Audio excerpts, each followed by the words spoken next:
ಅವತ್ತು ಏನಾಗಿತ್ತು? ಒಬ್ಬ ಯೂತ್ ಕಾಲ್ ಮುರ್ದಾಕಿದ್ರಿ ಅನ್ನುವಂಥ ಒಂದು ಸುದ್ದಿ ಅಂದರೆ ಎಲ್ಲ ಚಾನಲಲ್ಲಿ ಇಲ್ಲ ಕೆಲವರು ಬರೆದಾಗ ಕಾಲು ಮುರಿದೋಗ್ಬಿಟ್ಟಿದೆ, ಕೈಗೆ ಬಂದುಬಿಟ್ಟಿದೆ ಕಾಲು, ರಕ್ಷಕ್ಕೆ ಹೋಗಿ ಗುದ್ದಿದ್ದಂತೆ, ಮತ್ತೊಂದಾಗಿದ್ದಂತೆ. ಅದು ವಿಡಿಯೋ ಕರೆಕ್ಟಾಗಿ ಸಿಕ್ಕಿದ್ದಿದ್ರೆ ಕ್ಲಿಪ್ಪು, ಅದನ್ನು ನಾನು ಕೇಳ್ಕೊತಿದ್ದೆ ಅಲ್ಲಿ ಆಗಿದ್ದ ಜಾಗದಲ್ಲಿ.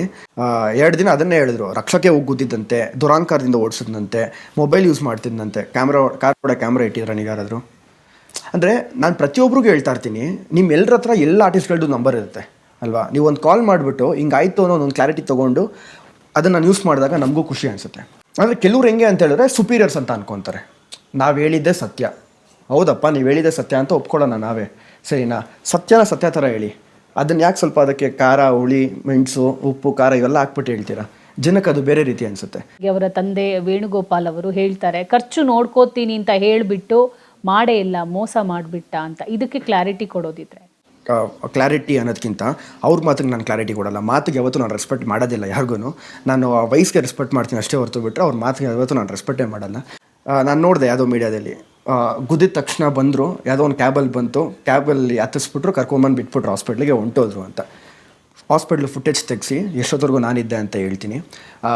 ಅವ್ರ ಜೊತೆ ಒಂದು ಹುಡುಗಿ ಬೇರೆ ಇದ್ದರು. ಆವಾಗ ಏಟಾದಾಗ, ಅಂದರೆ ಅವರು ಆಕ್ಸಿಡೆಂಟ್ ಆದಾಗ 11:15 ನಾನು ಆಫೀಸಿಗೆ ಬರಬೇಕಿತ್ತು. ಆ ಟೈಮ್ಗೆ ಕರೆಕ್ಟಾಗೆ ಮಾನ್ಯತಾ ಟೆಕ್ ಪಾರ್ಕ್ ಹತ್ರ 6ನೇ ಗೇರಲ್ಲಿದ್ದರು. ಅದು ಆ ವಿಡಿಯೋ ನನ್ನ ಹತ್ರ ಇದೆ ಇವತ್ತಿಗೂ ಇನ್ನು ಪ್ರೂಫ್ಗೆ. ಅವರು 6 ಗೇರಲ್ಲಿದ್ದಾರೆ. ಅದು ಹೈವೇ ಅಲ್ಲ, ನ್ಯಾಷನಲ್ ಹೈವೇ ಅಲ್ಲ, 6ನೇ ಗೇರಲ್ಲಿ ಬರೋಕ್ಕೆ ನಾರ್ಮಲ್ ರೋಡ್ ಅದು ಅವ್ರಿಗೂ ಒಂದು ಸ್ವಲ್ಪ ಕಾಮನ್ ಸೆನ್ಸ್ ಇರಬೇಕು. ನಾನು ಸಡನ್ನಾಗಿ ಟರ್ನಿಂಗ್ ಹತ್ರ ಬಂದು ಬ್ರೇಕ್ ಹಿಡಿದಿದ್ದು, ಅವ್ರು 6ನೇ ಗೇರಲ್ಲಿ ಫುಲ್ ಸ್ಪೀಡಲ್ಲಿ ಇದ್ದು ಅವ್ರು ಬಂದು ನನ್ನ ಕಾರು ಗುದ್ದಿದ್ದು. ನಾನು ಅವ್ರು ಗುದ್ದಿದ್ರೆ ಖಂಡಿತ ನನ್ನ ಕಾರ್ ಮುಂದೆ ಇರ್ತಾನೆ ಇರಲಿಲ್ಲ. ಅವ್ರು ಬಂದು ಗುದ್ದಿ ಅವ್ರ ಗಾಡಿ ಅಲ್ಲೇ ಬಿದ್ದಿದೆ, ಅವರಿಬ್ಬರೂ ಅಲ್ಲೇ ಬಿದ್ದಿದ್ದಾರೆ. ನಾನು ಅವಾಗ ಫೋನ್ ಎತ್ಕೊಂಡಿದ್ದು, ಕಾರ್ನ ತರ್ಸೋಣ, ಆ್ಯಂಬುಲೆನ್ಸ್ ತರಿಸಿದ್ರೆ ತುಂಬ ಲೇಟ್ ಆಗುತ್ತೆ, ಕಾರ್ನ ತರ್ಸೋಣ. ಯಾಕಂದರೆ 2 ನಿಮಿಷ ನನ್ನ ಆಫೀಸಿಂದ ದೂರ ಇದ್ದಿದ್ದು ಅಷ್ಟೇ ಜಾಗ. ಅದೇ ಜಾಗಕ್ಕೆ ನಮ್ದು ಇನ್ನೊಂದು ಕಾರ್ ಬರುತ್ತೆ, ಅದೇ ಕಾರಲ್ಲಿ ಅವ್ರನ್ನ ಕರ್ಕೊಂಡು ಹೋಗ್ತೀವಿ, ಅವರಿಬ್ಬರೂ ಕುಣ್ಸ್ಕೊಂಡು ಕರ್ಕೊಂಡು ಹೋಗ್ತೀವಿ. ಒಬ್ಬರಿಗೆ ವೇಣುಗೋಪಾಲ್ ಅನ್ನೋರಿಗೆ ಕಾಲಿಗೆ ಏಟಾಗಿರುತ್ತೆ, ಈ ಲೆಫ್ಟ್ ಕಾಲು. ಕರ್ಕೊಂಡೋಗಿ ಎಮರ್ಜೆನ್ಸಿ ಮಲಗಿಸ್ತೀವಿ, ಸ್ಕ್ಯಾನ್ ಮಾಡಿಸ್ತಾರೆ, ಬೋನ್ ಕ್ರ್ಯಾಕ್ ಆಗಿದೆ ಅಂತ ಹೇಳ್ತಾರೆ, ಸರ್ಜರಿ ಮಾಡಿಸ್ಬೇಕು ಅಂತ ಹೇಳ್ತಾರೆ. ಸರಿ ಆಯಿತು ಮಾಡಿಸೋಣ ಅಂತ ನಾವು ರೆಡಿ ಆಗ್ತೀವಿ. ಅದಾದಮೇಲೆ ಇನ್ನೊಬ್ಬರು ಲೇಡಿ ಏನಿದ್ರು ಅವ್ರಿಗೆ MRI ಸ್ಕ್ಯಾನ್ ಮಾಡಿಸ್ಬೇಕು, CT ಸ್ಕ್ಯಾನ್ ಮಾಡಿಸ್ಬೇಕು ಅಂತ ಹೇಳ್ತಾರೆ.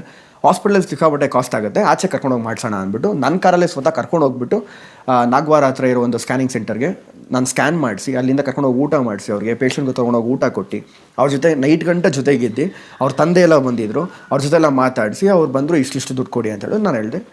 ಹೆಂಗಿದ್ರು ಇನ್ಶೂರೆನ್ಸ್ ಇದೆ, ಏನಪ್ಪ ಲಾ ಪ್ರಕಾರ ನಾವು ಹಂಗೆ ಹೋಗೋಣ, ರೂಲ್ಸ್ ಪ್ರಕಾರ ಹಂಗೆ ನಾವು ಹೋಗೋಣ, ಸ್ಟೇಷನಲ್ಲಿ ಕೇಸ್ ಆಗಲಿ, DL ಇದೆ, ಇನ್ಶೂರೆನ್ಸ್ ಪ್ರತಿಯೊಂದು ಇದೆ, ಕೇಸ್ ಆಗಿದಾಗ ಇನ್ಶೂರೆನ್ಸ್ ಕ್ಲೇಮ್ ಆಗುತ್ತೆ ಅಂತ. ಇಡೀ ದಿನ ನೈಟೆಲ್ಲ ಜೊತೆಗಿದ್ದು ವಾಪಸ್ ಮನೆಗೆ ಬಂದಾಗ ಅವ್ರು ನೆಕ್ಸ್ಟ್ ಡೇ ಹೇಳ್ತಾರೆ, ಕರ್ಕೊಂಬಂದು ಕ್ಯಾಬಲ್ಲಿ ಹತ್ತಿಸ್ಬಿಟ್ಟು ಕರ್ಕೊಂಬಂದು ಬಿಟ್ಬಿಟ್ಟು ಹೊಂಟೋದ್ರು ಅಂತ ಅಂದ್ಕೊಂಡೆ. ಇಲ್ಲೆಲ್ಲ ಮನುಷ್ಯತ್ವಕ್ಕೆ ಬೆಲೆನೇ ಇಲ್ಲ. ಫಸ್ಟ್ ಆಫ್ ಆಲ್ ಹಂಗೆ ಗುದ್ಬಿಟ್ಟು ಹೊಂಟೋಗಿದ್ದಿದ್ರೆ ಅದೇ ಕರೆಕ್ಟ್ ಇರ್ತಾಯಿತ್ತು. ಮಾಡಿನೂ ಅನ್ಸ್ಕೊಬೇಕಲ್ವಾ, ಅದು ನನಗೆ ತುಂಬ ಬೇಜಾರು ಅನಿಸ್ತಿರೋದು. ನಮ್ಮ ಮನೇಲಿ ಹೇಳಿದ್ರು ಅದಕ್ಕೆ ಸ್ವಲ್ಪ ಕ್ಲಾರಿಟಿ ಕೊಡು ಅಂತ. ಕ್ಲಾರಿಟಿ ಏನು ಬೇಕಾಗಿಲ್ಲ, ಇಲ್ಲಿ ಯಾವನಿಗೂ ನಾನು ಒಳ್ಳೆಯವನಂತ ಪ್ರೂವ್ ಮಾಡಬೇಕಾಗಿಲ್ಲ. ನಿನಗೆ ಗೊತ್ತಾ ನಾನೇನು ಅಂತ, ನನ್ನ ಮನೆಯವ್ರಿಗೆ ಗೊತ್ತಾ, ಸಾಕಷ್ಟೇ. ಬಂದು ಮಾತಾಡ್ತಾರೆ ಅಂದ ತಕ್ಷಣ ಎಲ್ಲದಕ್ಕೂ ಏನಿಗೆ ರಿಯಾಕ್ಟ್ ಮಾಡಬೇಕು, ಬಿಟ್ಬಿಟ್ಟೆ.